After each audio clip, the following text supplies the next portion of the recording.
So this is the presentation of MultiLADA Lab. My name is Eva Hamann, and I'm leading the team. There are 4 of us today, and we'll present you some of our previous and current studies. And we are representing quite a big team of people, currently officially 25. And some more collaborators. So we are really representing the team, right?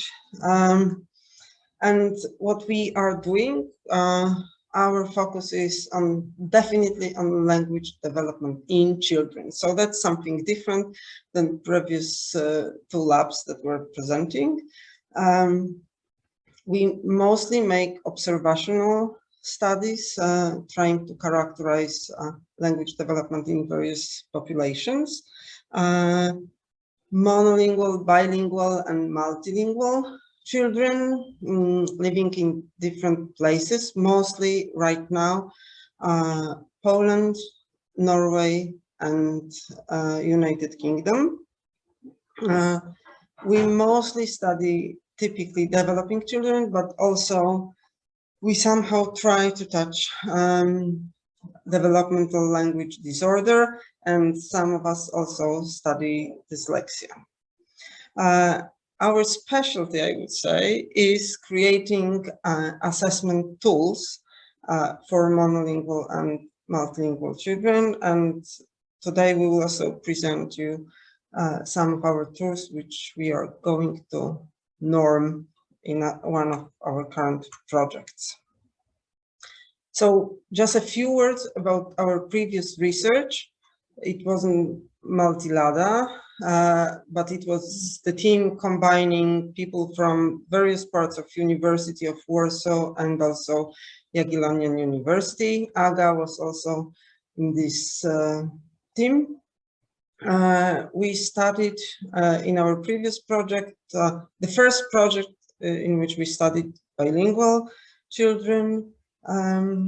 We had a project in which we wanted to really describe the profile of language development in Polish-English bilinguals in the UK.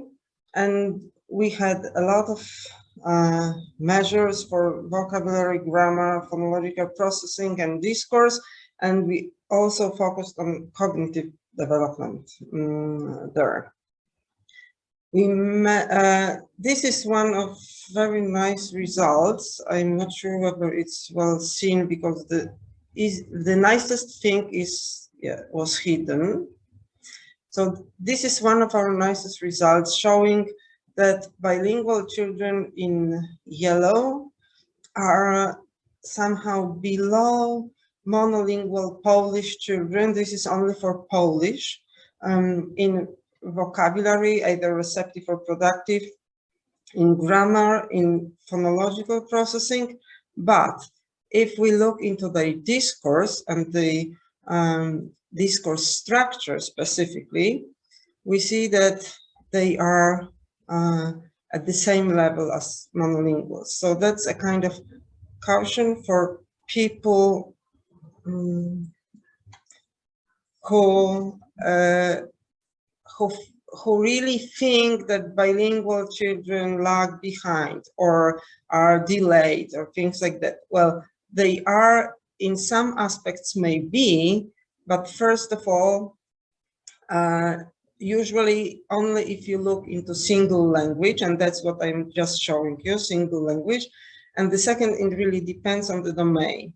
So in discourse, we found that they are as good as monolinguals, and that's very important because that's what we really need for communication, and not really all these specific narrow domains measured in other tasks. So that's one of the results we really like. We have some more, but it stopped.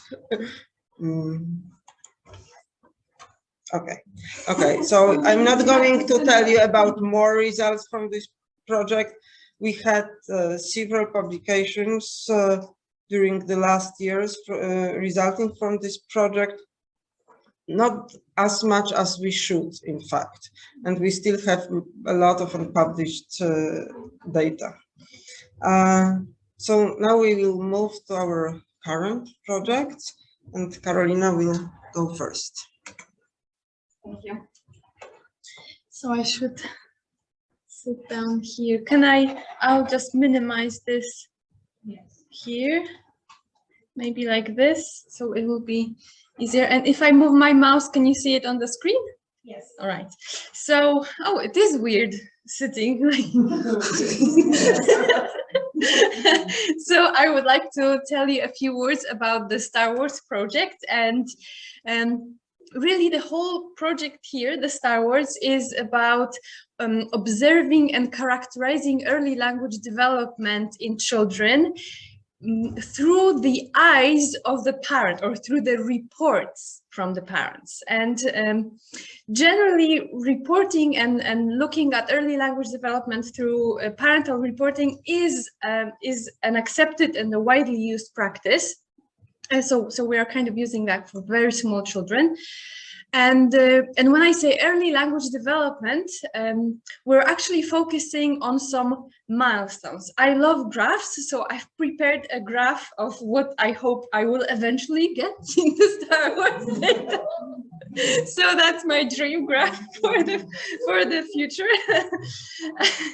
And basically you can see what we're doing here. We are looking at specific milestones in early language development. For example, the age when children start to babble, the age when children start to produce their first words, as their vocabulary size grows to 10 words, 50 words, and then the age when children start to combine words into sentences, and as those phrases the sentences get longer and longer. And the idea is basically that for monolingual children, research and practice has established that these milestones happen at particular times. So for babbling, people say, oh, it's more or less 6 months. For first words, more or less first birthday. For combining words into sentences, more or less second birthday. But I'm saying this more or less on purpose, because there is a large variation in the population generally. And we want to see whether this mean is there, the 6 months, 12 months, 24 months, for example, whether the variance is there in the data. And importantly, we also want to compare early language trajectory between monolinguals and bilinguals, because whatever is known about language milestones is usually mostly done on monolingual populations. So there's not much information on what it looks like in bilingual children. And even more than that, we want to look into this early language trajectory between the bilinguals' first language and the second language, whether the two languages develop in parallel or not, and what are the factors that influence the speed of reaching those particular milestones. And most importantly, in identifying those factors, we will be looking at linguistic environment and language input, but we're also considering a huge, wide range of other factors, such as breastfeeding, whether the child is breastfed, sleep patterns in the child, some information about the family life, some information on the parents. Doesn't matter right now. It's just like a lot of different factors that we want to look closely at.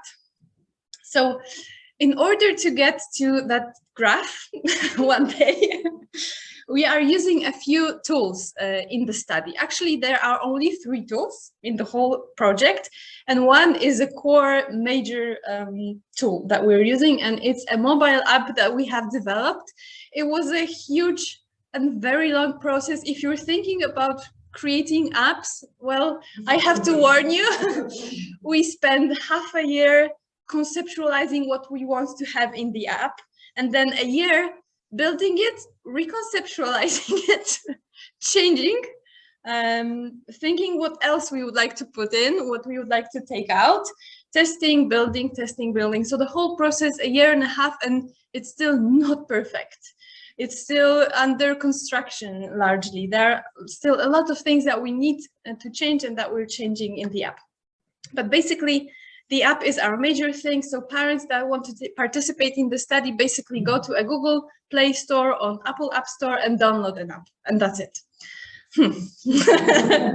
That's it. For many of them, that's it.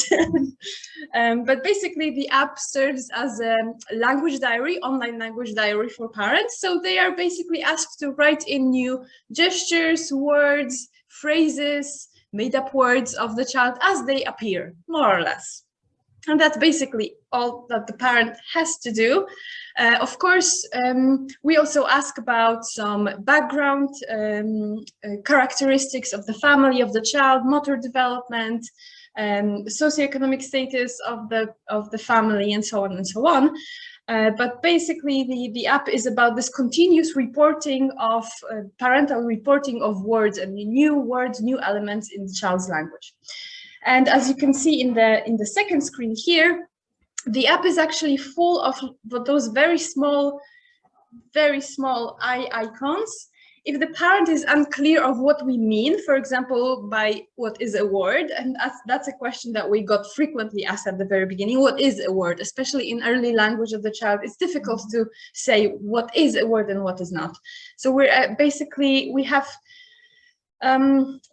made the app we have tried to make the app as intuitive as possible. So there are lots of places when we explain ourselves. When we say that we want parents to write in new words, we say that a new word is something that the child has already said a few times in a similar context.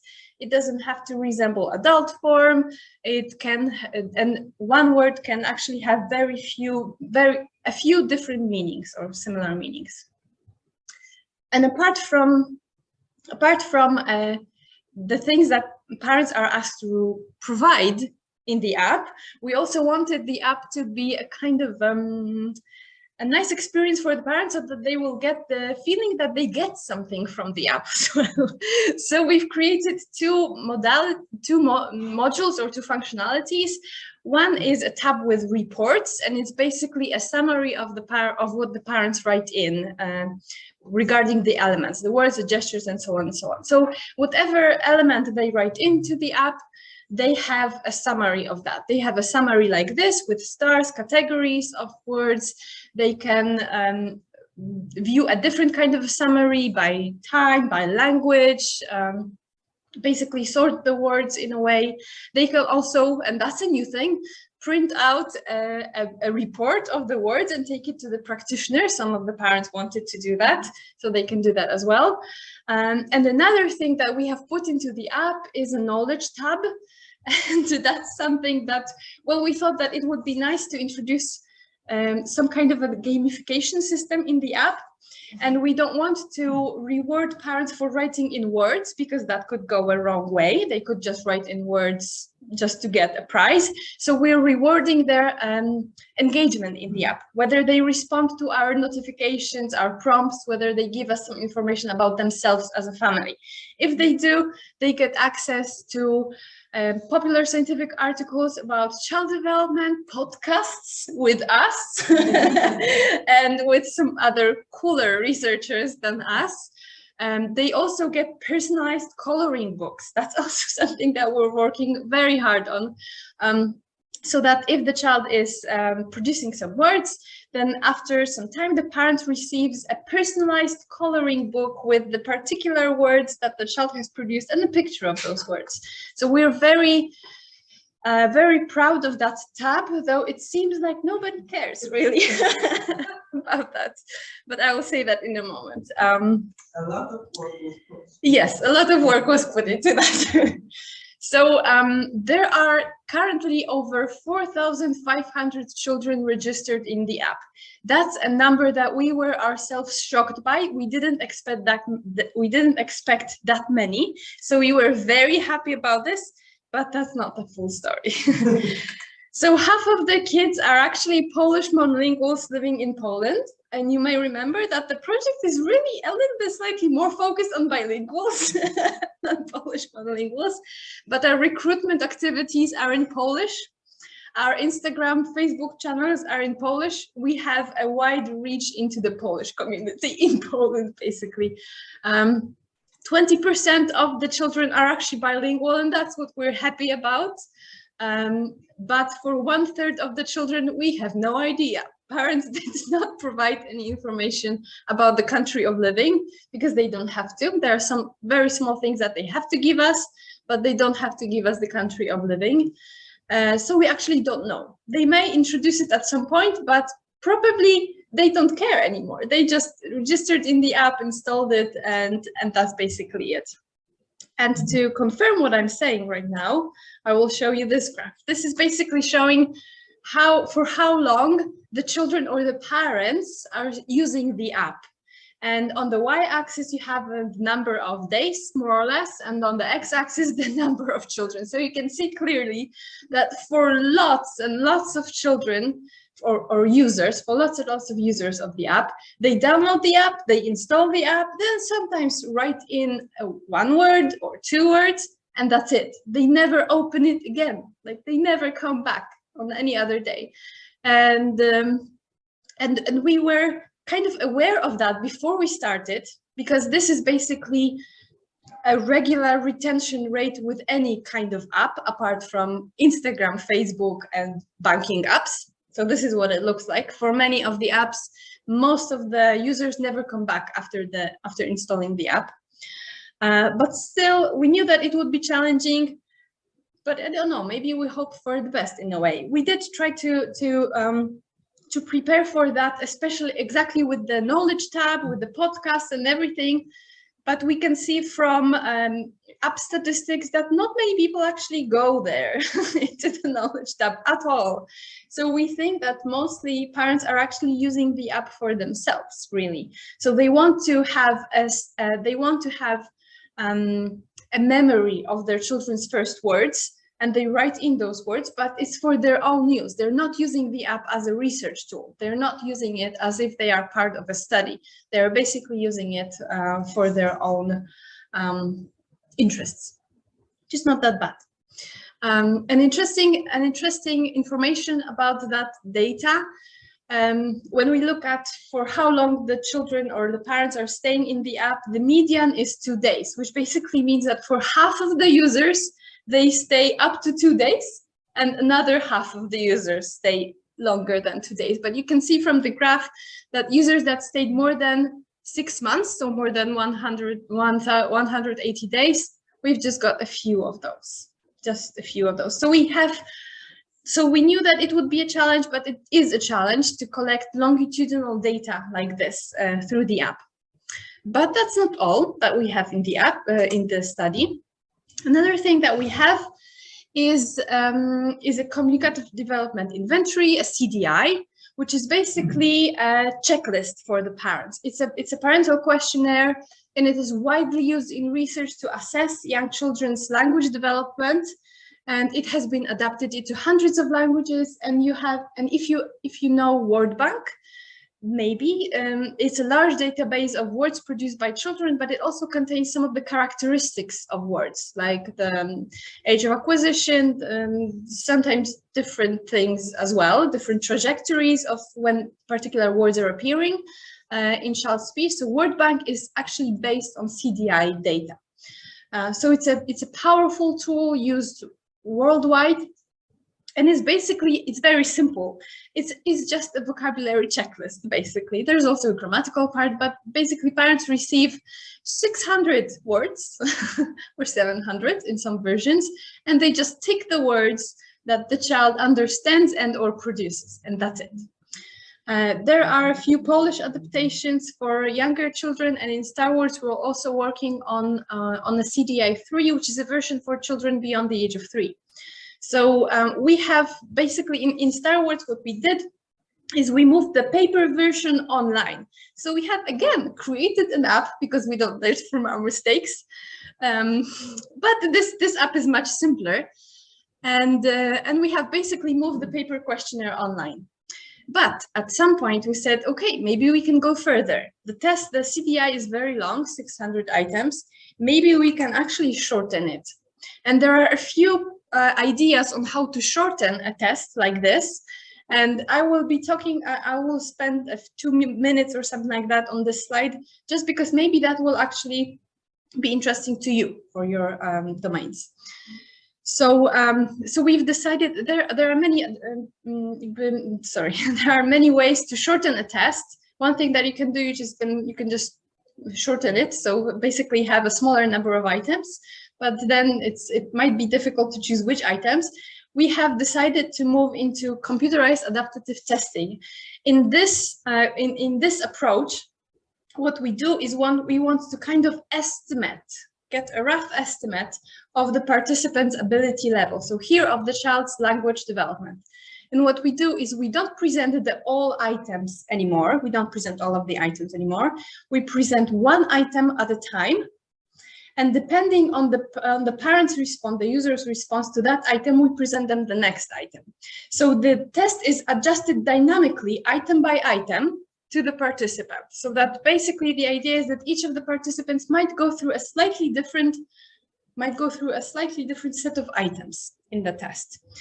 To put it very crudely, if your child is saying the word liver, we might not have to ask about whether the child is saying belly, for example. We may take for granted that it is, and we might ask about something a little bit more difficult than belly or head. But that's just to put it very crudely. So we wanted to do that, but in order to do that, we need to know something about all of our items, those 600, 700 items. We need to know their difficulty, and we need to know their discriminating power, how good a specific item is in distinguishing between children with low language ability and higher language ability. So these two things, those two characteristics, we can take from very large samples. We have for CDIs the norming data from the CDIs. So we had a group of 2,000 from a different project, a group of 2,000 children, 2,000 parents of children in a particular age, filling in the full item CDI. So we can actually use these data to predict, to check the predictive power of particular items, basically, with lots of regressions. And after we have for each item its difficulty, its discriminating power, we can play with the data. And these are the computerized adaptive simulations when we take the data about the items. So we take the item characteristics and then we play. How long do we want the test to be? Do we want the test to be 15 items, 25 items, or 5 items? We started with really kind of trial and error. So we created a test with 10 items. We asked the algorithm to choose the best items, depending on the child's age, for example, child's sex. Then the first item would be chosen, depending on age and sex. And then, just get 10 items test. What do we get? And the idea for CAT versions is that in the end, we want the estimation. Remember that in CAT, we estimate the ability level. So you want the estimation error to be as small as possible. It's basically, I will not go into details. So we want the estimation error to be as small as possible. And we do it by running hundreds of simulations and checking which version is best. So this is what we did. We can decide whether we want to finish the test after a particular number of items, for example, or when a particular standard error of the estimation is reached. So sometimes we go for this, sometimes we go for that. I will not go into details here. But importantly, all this is possible only because we have a large sample that was tested with the original tool, which means basically a large sample that gave their responses to all of the items. And by large sample, I here mean 2,000 children, but that's also because they had to be tested in particular age ranges, because CDI is for a wide age range, for example, from 18 to 36 months. So there had to be enough children per each month, basically. So in other tests, the sample might be slightly slower, depending on the age range, for example, of the test or some other factors. And this is it for Star Wars. So now I will give the floor to Eva. Okay. So another project we currently run is Polka Norski, and in fact it's 5 projects in one. We are not going to tell you about all the studies in this project. I think we will just miss the understanding and reasoning about living things finally, although it's very interesting, really. So we will tell you about early language input, lexical development, and language processing.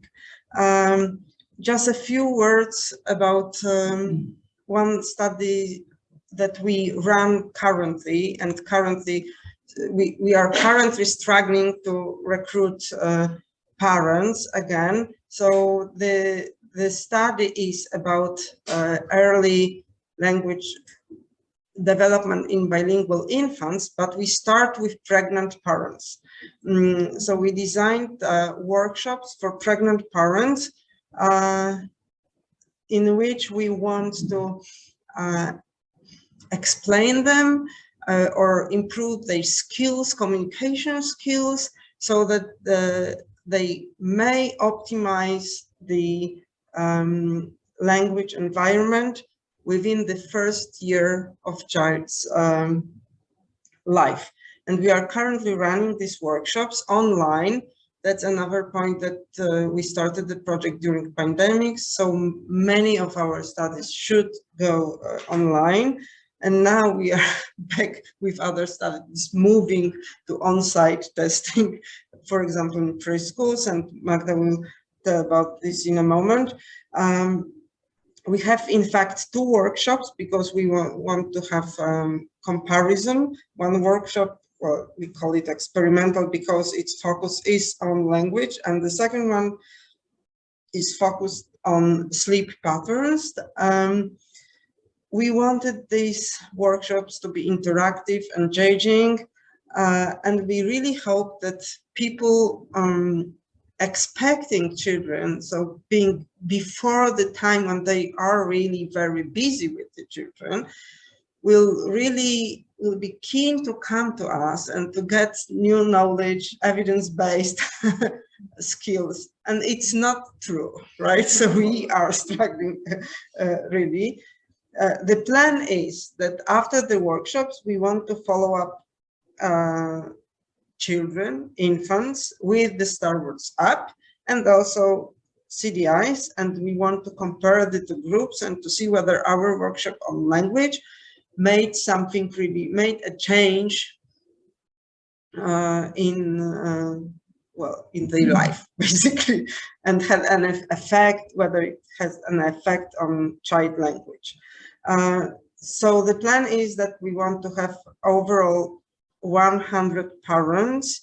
The workshops are in Polish only, so they are for Polish parents living in Norway. And I don't mean both parents should be Polish, just at least one who would like to attend our workshop. But then we will check children's language in both Polish and Norwegian. Yeah, so that's basically what I already said. To add about the workshops, we wanted these workshops to be really full of knowledge. So these are one workshop is containing 3 meetings, 1.5 hours each, and probably it's too much, right?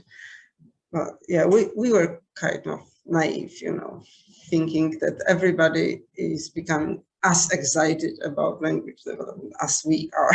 So yeah, so that's about one of our studies, and now Magda will show you another story.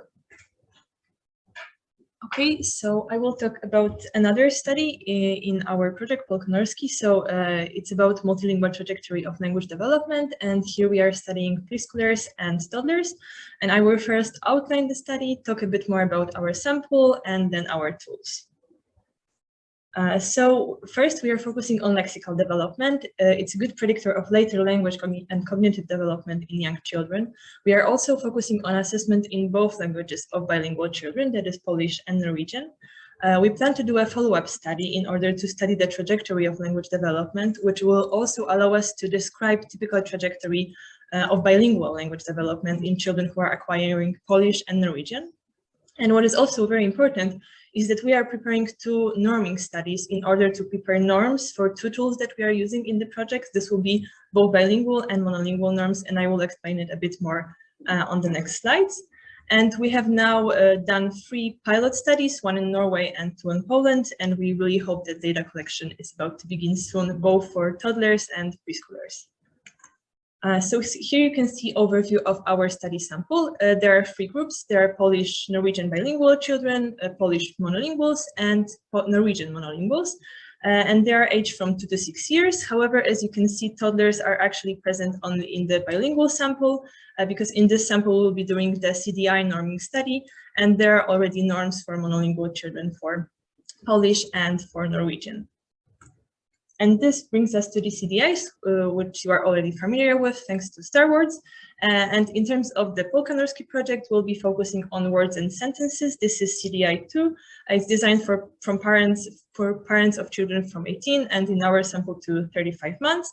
And we'll probably also stick to this a bit extended age range, since you will see in a minute during Itzi's presentation that there are also Polish Norwegian bilinguals in our next study, and we are also using CDIs there, so it will probably make more sense to extend the age range a bit to younger children.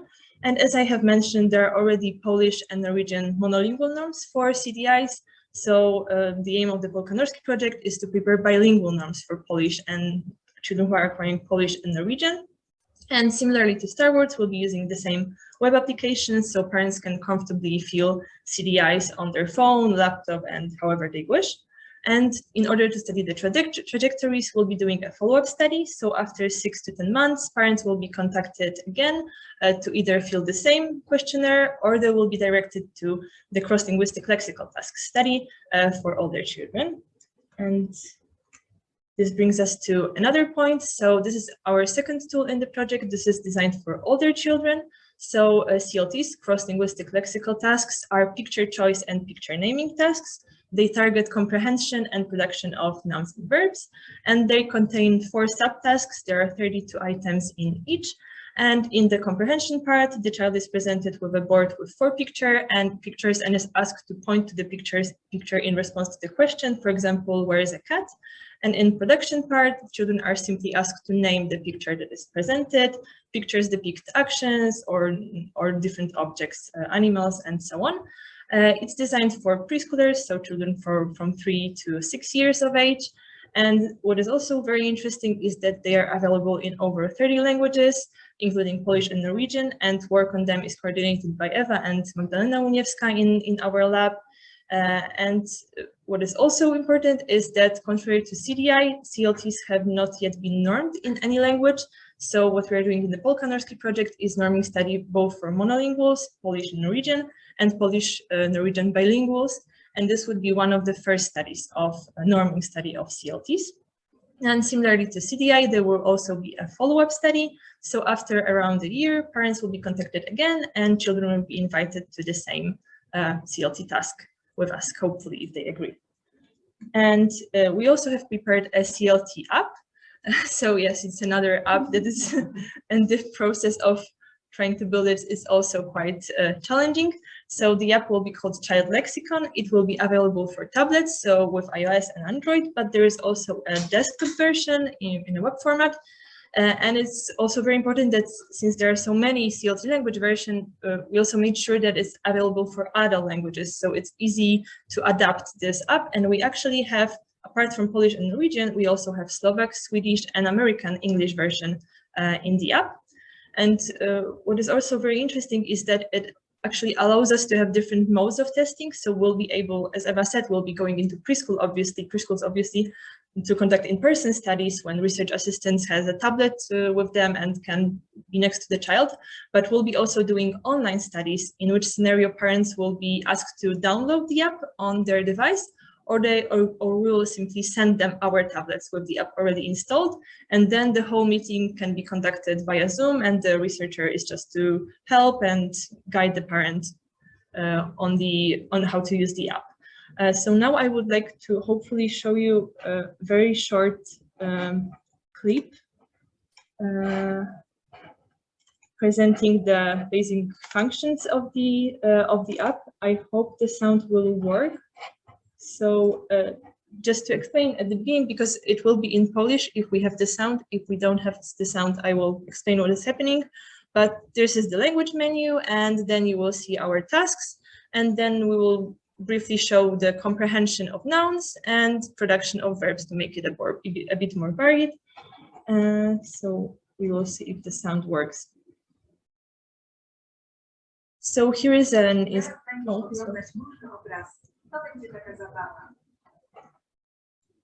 Yes. Yes, so that was the instruction, and I skipped it. Yes. Yes, so everyone who is learning Polish can try their best. So yes, so there was instruction, we skipped it, and now yes, and now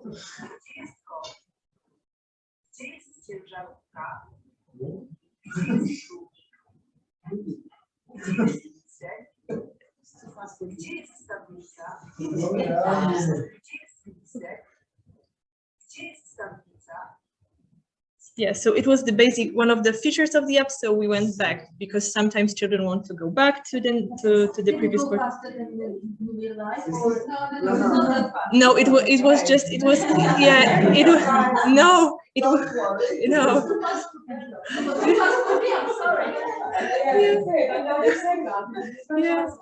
Yeah, because it was fast, because I was the child clicking, so I was clicking too fast, because yes, maybe I should have tried the Slovak version or Norwegian. It would be much slower in this case. So now we'll go to production. So yeah, production part. We'll skip the instructions. Yeah, and when the child sees the picture, they have an option to respond, and we are recording the responses. The app is also doing this, so we have responses automatically recorded. We also have a backup in form of a dictaphone, and we can then code children's responses and also measure then their reaction times thanks to this beep sound.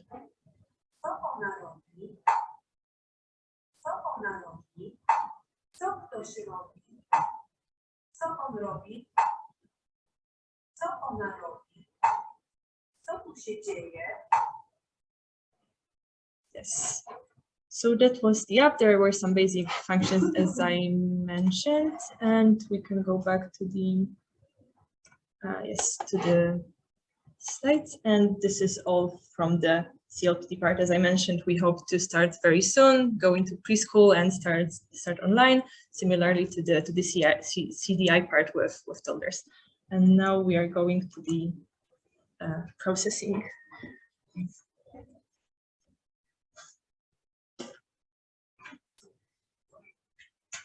Okay, so I will introduce briefly our study on language processing in typically developing mono and multilingual children. This study is a little bit different from the other ones that you saw for two reasons. One is that infants have to come to the lab physically, so this is not an app, it's a study in a baby lab.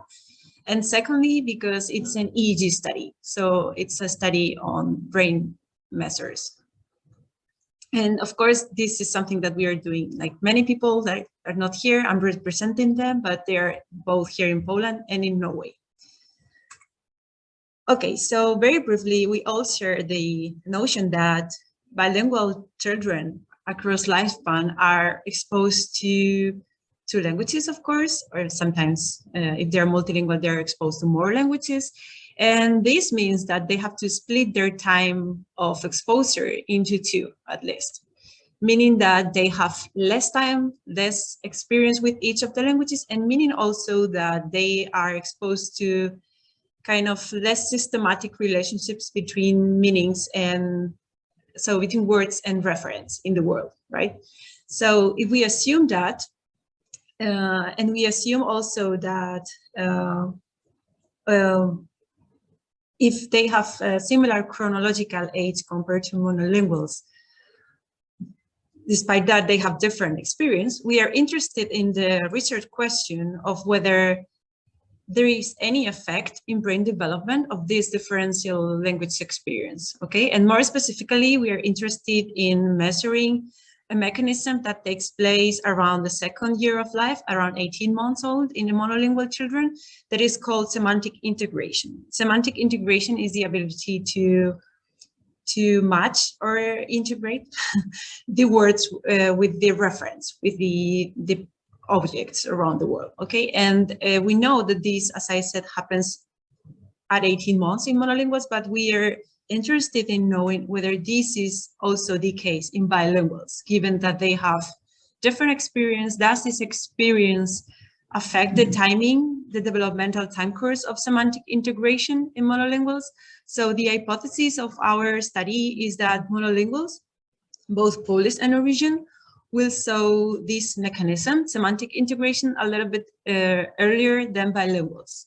So we expect to see that at 18 months old, only monolinguals show this mechanism, whereas at 24 months, we expect that both bilinguals and monolinguals show this mechanism. This mechanism can be measured both behaviorally and neuronally, and we are going to use a neuronal measure. So we will measure specifically N400 components, and we will go through that later on. And our study design is longitudinal, because as we know, like if we want to study the effect of experience, we need to have the same kids across time, okay? So we will test 3 groups. The first group will be bilingual Polish Norwegian toddlers living in Norway. And this work will be done by our colleagues in the MultiLADA Lab and belonging to both University of Oslo and OsloMet. And we will be testing here in Poland monolingual Polish toddlers in the Baby Lab of University of Warsaw. And there will be a third group of monolingual Norwegian toddlers living in Norway who will be also tested by our colleagues. As you can see, the sample size is quite ambitious, but we need it because of, well, 2 reasons. First, that longitudinal designs by nature are kind of used to get drops across time, which is quite normal and we expect that. And secondly, it's because in EEG studies, we need like good quality of trials. And we have many repetitions of trials, but this makes the task boring for infants, but at the same time, it's needed to have good quality of data. So we need to increase sample size to at least keep 60 babies with good data, 60, 80, hopefully, okay? So as Magda and as Magda and Carolina explained before, these studies in Polkanowski project are connected with each other. So we are testing these infants at 2 time points in different tasks. So the semantic priming task, the EEG task that I will show you now, the vocabulary performance. So we will measure these infants with CDIs as well. So both 1 and 2. And we will also measure the language exposure with tools that have been developed before by the team. So PABIC IT and another adaptation of a questionnaire of language exposure by other researchers called ILIAD. So this is briefly the task. And it consists basically on showing the infants 2 kind of trials, either congruent trials or incongruent trials. So in the congruent trials, infants are first exposed to a picture. And after, this is in silent, okay? So just a picture, for example, a ball. And after some seconds, they will hear the word ball. So this could be a congruent trial. Whereas in the incongruent trial, they will be exposed to the ball. And after some seconds, they will hear the word house. It's a simple task, to be honest. So what we expect to observe here is that if there is a semantic priming effect, if there is a mechanism of semantic integration, we expect to see that child show greater amplitude in the brain towards the incongruent trials. relative to the congruent trials. So if we see that this difference between these two, so incongruent in red and congruent in blue, is significantly, if this is significantly different, it means that the child detects. So they count with this mechanism of semantic integration. So basically, we expect to find, as I said before in our predictions, differences in amplitude between monolinguals and bilinguals. Differences between amplitude in incongruent and congruent trials, first only in monolinguals and then at 24 months in both groups. And we also expect we have some predictions based on latency. So monolinguals will show shorter latency. So the timing of onset of this M400 effect will be earlier in monolinguals and bilinguals. Also, I forgot to say it here, it will be earlier. So we will see shorter latencies depending on, or longer depending on time as well. So time is also relevant here, age. And we expect to find differences in scalp distribution. So even though both groups may show the M400 effects, we expect that monolinguals show more focal distribution, so more central parietal activity, which is more adult-like, let's say, and bilinguals will show broader distribution, so also involving frontal areas of the brain, which is also related to other, not only to the less robustness of the mechanism, but also to the use of other attentional skills that are not expected to be present in the monolingual children. So this is pretty much all. So far, we have started piloting in Norway, the first child, and we are preparing also the study here in Poland, because we need to replicate exactly the same method with the same equipment and everything in both places. So this is the main challenge now, to have everything set up in both labs and to have the babies. So we will start recruitment soon. So if you know any toddler around 16, 17 months that wants to come to the lab, that would be great. Okay. And finally, Eva, I think. Yeah. I just, instead of summer, I just want to tell you that we are really in the middle of both of these projects. And yeah, Karina already said there is a kind of warning related to software. It's lovely to have apps for your studies, and we have 3 or 4 apps already, but it's really a challenge. So making the tools is a challenge, and also support needed constantly for them is a challenge. So we are very lucky because we have excellent developer who works with us for more than 2 years right now and is still willing to cooperate with us. Yeah. So don't count. Oh yeah, we pay. We pay not that much. I mean, comparing to what we know about how much an app can cost. That's really a problem, right? You need a lot of money, and you need this money to be paid not just for the app, but also for the support. Otherwise, you're lost, right? So that's one big challenge. The second big challenge is that we had to move our studies online, and now we are moving them back on site once pandemics is somehow less important in Poland, I would say. We put a lot of effort into making new procedures for online studies. It was also really complicated and required additional piloting and just additional work. Also, these workshops for parents I was describing before were initially meant to be on site, and now they are online.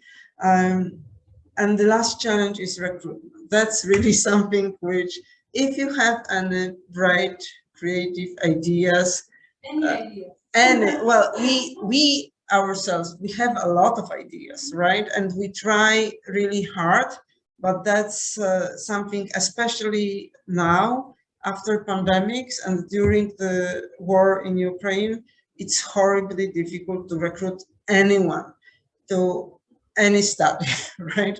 So that's really, really a problem. So if you have any contacts in Norway, you happen to know anyone who could give us some very strange contacts that we could use for recruitment, just tell us. Yeah, and that's it. Thank you very much.